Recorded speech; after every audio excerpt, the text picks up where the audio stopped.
One more thing. Reportedly, the Mavs owner wants to see the big three, Kyrie, AD, and Cooper Flagg, all play together before he does anything drastic. I don't believe him. Today's Locked On Mavs. One more thing. I'm not a doctor, so. That's it. It's me versus the machine. I don't know. Satnam change. Nice penetrating thrust to the middle. Hot man, the hot player. Wait. One more thing. Fired up. Yeah, welcome. You're still locked on to the Dallas Mavericks, your team every day. My name is Nick Angstadt, media member covering the Mavs for over 10 years. Today's episode is brought to you by Game Time. Download the Game Time app, create an account, and use the code LOCKEDONNBA for $20 off your first purchase. It's the One More Thing, a bonus episode of Locked On Mavs. If you missed the episode, Isaac and I going over lessons that we saw from 2025. Go listen to that show. But today, I want to talk about the Atlanta Hawks rumors, because I haven't talked about that. And then I want to get into this part of the Marc Stein piece where he said that Patrick Dumont wants to see the big three before they do anything drastic. I thought that was a very interesting quote. So I'm taking all this from Marc Stein's Substack, a must subscribe for every single Mavericks fan, pretty much every NBA fan as well. Just great reporting and kind of like an insane thing that there's an independent guy, he does work for, for All City and DLLS, but basically an independent guy reporting all this stuff, not connected to a big entity or organization that is reporting all these different things about the NBA. It's kind of like a thing that could only happen in 2025's NBA. And so go subscribe to Marc Stein's Substack. All right, I've promoted him enough. Steiny, that was the plug because we've taken so much from your Substack. So he writes this piece about the Mavericks and about Anthony Davis. And one of the lines in it I thought was so fascinating. Stein said, "I'm told that Mavericks owner Patrick Dumont is certainly among those in the organization who would prefer to see how that trio looks before doing something else drastic." And the trio is Anthony Davis, Kyrie Irving, and Cooper Flagg. And I, on this show a couple days ago, said this very same thing. Not about the drastic part, but I did say I would love to actually see Kyrie, AD, and Cooper Flagg all play together. And it was not about anything logical. It was not about anything, okay, the Mavericks have to see this. They have to be able to see what this trio is capable of. That's not what I think at all.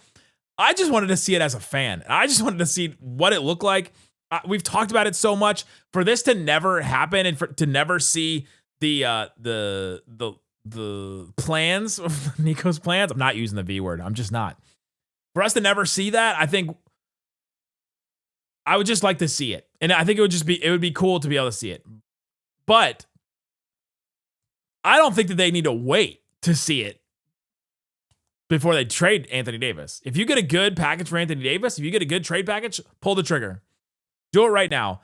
And we've joked before. I know we've joked, but this is true. Patrick Dumont has listened to this show. And if he listened to this show and heard me say that, and he said, well, we should see what happens. And we should see this trio together before we make anything more drastic moves. Like, reverse course. Go for it. Trade Anthony Davis. Make the move. Like, do the thing if you get a good enough package. Now, that's the big question that they have to answer is what is a good enough package? And we'll talk about that a little bit later. But just this idea that he would prefer to see how that trio looks before they do something else drastic. If we're to take that as it is and say, okay, he wants to see that trio before they do anything. If we take that at face value, it has no value to me. What is that trio capable of? Well, we know they're capable of not playing together because of the injuries. We're playing this lottery wheel, this hamster wheel over and over again. It's like you're throwing darts at a dartboard blindfolded, trying to figure out when Kyrie is going to be able to play, when AD is going to be able to play. Cooper Flagg has been very healthy in his career, but when he's going to be ready, he looks very, very good, but I don't think he looks ready, like NBA championship level ready. His three-point shot obviously is not there, and teams would just obviously defend him a certain way in the playoffs. And so you're not looking at this team going, you know what? We've got to see this big three because if we don't, like, what if we're throwing away a championship team right here? Because I don't think that's what's happening. I don't think that's what's in front of us right now. There's too many weaknesses. There's too many issues on this team. And I don't think Kyrie coming off of an ACL injury fixes all of those things. I'm just not convinced. I've seen too much from this team, and I've seen too little of Anthony Davis consistently to try and bet everything on it. And this draft pick coming up is too important. The future is too important and all that. Now, I did like this part that Marc Stein said. He said they have already decided to focus all their efforts on building around Cooper Flagg. What that means to me at least, is that the Mavericks have completely abandoned any kind of win now scenario, which is obvious, right? You'd think that that would be obvious. But that was Nico Harrison's thing. Matt Riccardi, Michael Finley, who are now the interim co-GMs, were both on Nico Harrison's staff. They were both, part of this whole thing where it's like, all right, win now, the Luka trade, all that. At least they're not doing that anymore, because focusing all the efforts on building around Cooper Flagg is, to me, signals everything's about the future, which it should be. It absolutely should be. There's no reason for the Mavericks to make any kind of win now moves. They should move forward, build around Cooper Flagg in the future. The future is everything for this Dallas Mavericks team. And that's why I don't think they can wait for Anthony Davis. It'd be cool to see the three of them play together, but I don't think it should be we have to see it in order for us to make another move. I don't think that should be what it is. I do think that this may be a smokescreen, because the Mavericks cannot look desperate. They can't look desperate to try and get rid of or get off of Anthony Davis's contract in any way. That's why you've heard the couple of things like, well, the Mavericks would prefer not to have this. Well, the Mavericks can just hold him to the offseason. The Mavs can do this. The Mavs are weighing their options on trades. The Mavs have all these teams interested. They're trying to drum up some value for Anthony Davis. They're trying to drum up some interest for Anthony Davis. And it's all about, Isaac says this all the time, and I agree. It's all about, what is this reporter reporting? Why are they reporting? What's the timing of it? Where is it coming from?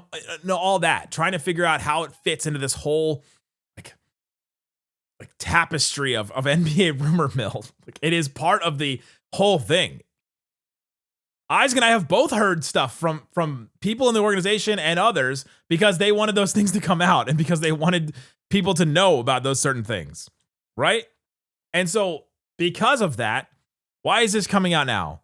Well, Patrick Dumont, actually, the new owner of the Mavericks, the owner would like to see it first. And so let's see what happens first. Okay, well, that means the Mavericks are holding on to Anthony Davis. So if you, Atlanta Hawks, want Anthony Davis, you've got to up your offer. That's, to me, what it says in vague terms, right? In not so many words. I just don't think you can trust the Anthony Davis-Kyrie duo to ever play together at the same time. It's been almost a year since the Kyrie injury. We've seen them for one half. And I know that Kyrie had the big injury, of course, but Anthony Davis has not been healthy at all throughout this whole thing. He's had three different major injuries that they've had to manage and ramp up from and all that. The question that gets asked at the end of this, or in the middle of this piece, is it best to keep Davis at least until the offseason, given the flashes of promising play we've seen from them when AD is on the court? Or can they get Anthony Davis or can they get enough in an Anthony Davis deal that to justify moving on from him? When that approach, depending on how things could pan out when he comes back, could well make the return from the disastrous Doncic deal look even more minuscule and painful. That ship has sailed, to me. Because what are you talking about? We've got to see how promising they look around Anthony Davis and Cooper Flagg. There's not enough time now for the Mavs to make up for how bad the start of the season has been. I don't think there is. I keep going through the stat. The last time I checked it was 12. I think it was 12-21. And there's been only 4 teams since 2000 that have made the playoffs after starting 12-21. 4 teams. One of them in the West, and it was the Pelicans, and they got beat in the first round in like 5 games. And and that was from a couple years ago. There's too many question marks. There's too many issues. You don't have enough guards. You don't have enough guard play. You're going to go in and play a Denver if Jokic comes back healthy. You're going to play a Houston. You're going to play an OKC. You're going to play the OKC probably in the first round and get just destroyed, because that's where you are. It's way too hard of a hill to climb to get all the way back to the 6th seed or the 7th seed, so you can get out of the 8th seed and play somebody other than the Thunder or the Spurs. Oh, gosh, they have all leapfrogged you in so many ways. So that's what I think about that quote. I think that if Patrick Dumont may have listened to this show and heard, hey, let's see how this looks, that's all about vibes, and vibes are great. It would be great to be able to see the guys play. I would love to, it would be fun to see those guys play. For building purposes for the Dallas Mavericks, it's time to trade him. And if you get a good enough deal for him, get the good enough deal, move forward with a rebuild, and try again next season to try and build something competitive with Cooper Flagg, because this team is not it. And I don't see Kyrie coming back from an ACL injury, making enough of a difference to show me, all right, yeah, this team, we've got to hold on to this team and hold on to all these pieces.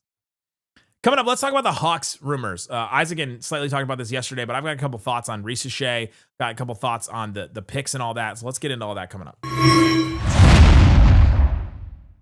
Today's episode of Locked On Mavs brought to you by our friends over at Game Time. It's basketball season. Oh, love a basketball game. Love the music happening all the time. DJ Shippy doing a great job over there. We've got just energy all over the place. You see people that you never see before. All kinds of stuff happening at basketball games. The energy, you can't beat it. So that's where Game Time comes in. Game Time app gives fans the advantage back, making it incredibly easy to score amazing tickets, fast, simple, and without the guesswork. Gotta love that. You can see the view from your seats. You get the zone deals, which is a specific thing to Game Time where you can actually pick the zone you want to go in, and they'll give you a great seat at a better value. Whether it's an NBA game or another live event, I've done comedy, concerts, music, all kinds of stuff. I've gone to a music. I don't think I've gone to a music. I've gone to a concert, and I've gone to musical theater production, I guess. I've not gone to a music with Game Time. Take the guesswork out of buying tickets with Game Time. Download the Game Time app, create an account, use this code LOCKEDONNBA. That's LOCKEDON NBA for $20 off your first purchase. Download the Game Time app today. Get in on the action with Game Time. Also brought to you by FanDuel. FanDuel Sportsbook has all kinds of props and odd things that you can use to get in on the action. FanDuel is there when you need something to get going. When you're watching a game and you're like, man, this is not that fun. I want to make it more fun. That's where FanDuel is. They got NBA Happy Hour. It's your official pregame limited time window where special offers drop right inside the FanDuel app before the action starts. Fridays from 6 to 7:30 Eastern, they become appointment viewing with NBA Happy Hour. Opening the FanDuel app during the holiday, the Happy Hour always brings something new, bonuses, boosts, surprises, things like that. Go check it out. So before tip-off, check the FanDuel app, see what's dropping during NBA Happy Hour every Friday. What is this? 5 to 6:30 Central, a little basketball, a little action, and a whole lot of Friday energy. That's NBA Happy Hour only on FanDuel, official sportsbook partner of the NBA. Shut it down! Let's go home! It's the One More Thing, a bonus episode of Locked On Mavs. And we're talking about the rumors, the reports from Marc Stein about the Anthony Davis trade. We're talking about Patrick Dumont potentially wanting to see the big three, quote unquote big three, before they make a deal. And I just don't think that they need to. The Hawks were another part of these rumors, and they keep coming up. They've come up a couple times, and I don't think I've talked about this on this show yet. Marc Stein, it's increasingly believed that Atlanta is willing to surrender Zachary Risacher in the proverbial right scenario, since the number one overall pick in the draft just 18 months ago has not developed as the Hawks would have hoped at this point. That was interesting. And he said, yet even if the Hawks are preparing to package Risacher with the expiring contract held by Porzingis and Luke Kennard for Davis, it is unclear how much additional draft compensation they would be willing or able to add to the deal to convince the Mavericks to part with Davis in season. Risacher is an interesting prospect. He was the number one pick a couple years ago. That's like the one thing going for him. But at one point, Anthony Bennett was. At one point, Markelle Fultz was. At one point, Ben Simmons was, and it did some good things in the NBA. But what Zachary Risacher is he is a 3-and-D guy that should have good feel, but has not shown that yet in the NBA. A really elite 3-and-D player. And that's a player you want next to Cooper Flagg. If his shot can come around, he shot like 34% from three in the NBA. He's not really found his footing. His role has decreased from last season to this season. I see Hawks fans complaining about it all the time. Well, there's a reason why Risacher hasn't developed is because you're not playing him and he doesn't play in the fourth quarters and all. Probably true, but there's probably also a reason why he hasn't played that. I think Quinn Snyder's a very smart coach, and I don't think he would not throw Risacher out there if he, was like, he's good, but I'm not going to play him. You know what I mean? I do think he has interesting tools. I think it'd be interesting to see him with a different coaching staff, a coaching staff that develops with Jason Kidd's staff. I think let's see what would happen with that. I think that would be an interesting flyer and an interesting young player. I wouldn't say Zachary Risacher coming in is, that's the second star next to Cooper Flagg. Let's go. We're good. Pack it up and let's move forward with this. But that would be an interesting piece. And now all of a sudden you would have, if Zachary Risacher's 3-point shot came around, he's got good size. He's 6'8". He's got a good wingspan, like all that. You've got him, Max Christie, Cooper Flagg. You've got Dereck Lively comes back healthy. Like you've got some really good pieces around Cooper Flagg, which would be great. I don't think he's the answer piece. So, but what have we asked in an Anthony Davis trade? Can they get into an interesting young player? He fits the scenario. He probably gets paid more than what we think an interesting young player should get paid because he was the number one pick, but he fits that. He fits that. The Hawks have weird picks in the next couple of years, but they do have like their 2030 and their 2032 first round picks. And if they obviously have that Pelicans pick, they're not trading that. Marc Stein literally reports this. He says, to be clear, once again, Jalen Johnson and the 2026 unprotected first round pick that the Hawks acquired from New Orleans are untouchable from Atlanta's perspective, which makes sense. I've said that since the very beginning. I didn't even have any intel. I just had general knowledge, or I just had general common sense. That's a very valuable pick. Why would they part with it to get Anthony Davis? That makes no sense.